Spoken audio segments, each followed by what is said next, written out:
how's your Sunday going? I'm sitting out here with a bunch of plants that I propagated and overwintered this past season, and I think it's about time that I brought them out and introduced them to back to the world. So let me introduce you to 4 plants that I cannot live without and that I have to have in my garden every year, but I don't want to spend money on, so I propagated and I overwintered.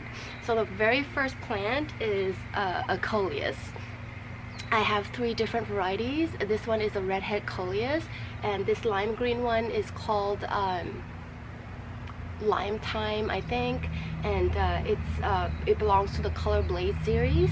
And then I have one tucked behind here, and this is chocolate mint coleus. And chocolate mint coleus has like 2 of these colors combined, and it has like lime green on the edges like that. Coleus is one of the easiest plants to propagate like ever. All you need to do is cut a stem off about 3-4 inches, and then take all the leaves off, then leave maybe about 2 leaves on top, and then stick it in water, and it'll take probably within like 14 days.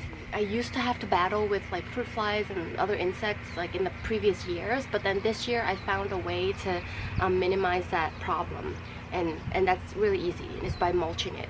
So it's basically the mulch that you would just put in use with your garden plants. You can just mulch these, not too thick because that would promote root rot, but maybe like 1/2 inch would be okay, and make sure the mulch like kind of stays away from the stem. And so that's really easy. Coleus is something I have to have every year. I cannot live without them, and I use them in like dark corners in my garden, or in places where maybe like the tulips would already like die down, and I want to replace it with something. Like for example, I have a bunch of tulips right here that you saw earlier in the beginning of the video, and then I have a corner like way back there with a bunch of tulips.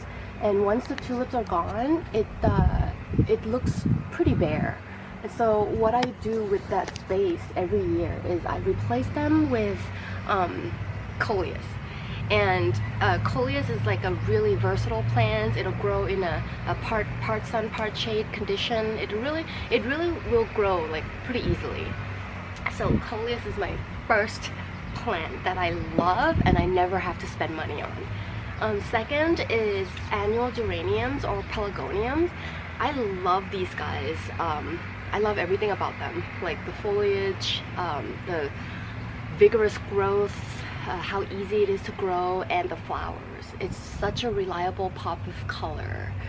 So I have 4 colors. I have neon orange, which is this one here, and then I have white, and then 2 different shades of pink, like true pink and really bright pink. These plants in this container here, I dug them up as a whole plant, and then I brought them in just like that. And you can either do that, or you can just propagate through cuttings, which I've also done. Not this guy, but these guys here. So for example, this I took from cutting, and the thing with cuttings is it will save you space. If you are limited on indoor space, cuttings is a good way to go. But one of the downsides is that when you bring them out in spring, it'll take them a while to put on growth and for them to flower. Whereas these guys, they give you instant gratification. You bring it out, pop it in, and boom, you have like a nice big plant.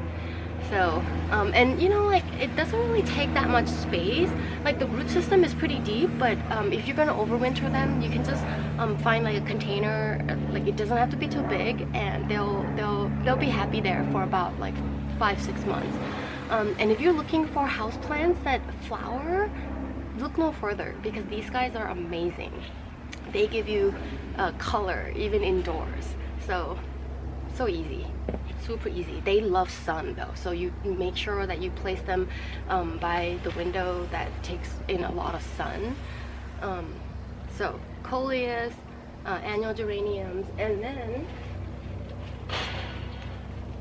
this guy here. This is Tradescantia. I love it. It's so easy. This is not the mother plant that I have, obviously. I put about 10 to 15 cuttings, I think, in here, in this hanging basket. And over the winter, it really took off. Look at this. Look at how healthy. And this is a part sun, part shade condition, even indoors. But if you look, if you place them near a bright window, they will grow really well and really full. So that's Tradescantia, another super easy plant to propagate. And then, last but not least, right here, this is a braided hibiscus tree in a tree form. I bought this plant when it was super tiny, like not even a foot tall. And right now she's standing, I think, almost 3 feet tall. Hibiscus, I think hibiscus is a shrub, but I happened to come across this as a tree form, and it has a braided trunk. That is so exotic looking. I love this tree. It flowers from like late spring and all the way till first frost. So it has a really long flowering period. It is an annual in my area, in Zone 8, Pacific Northwest.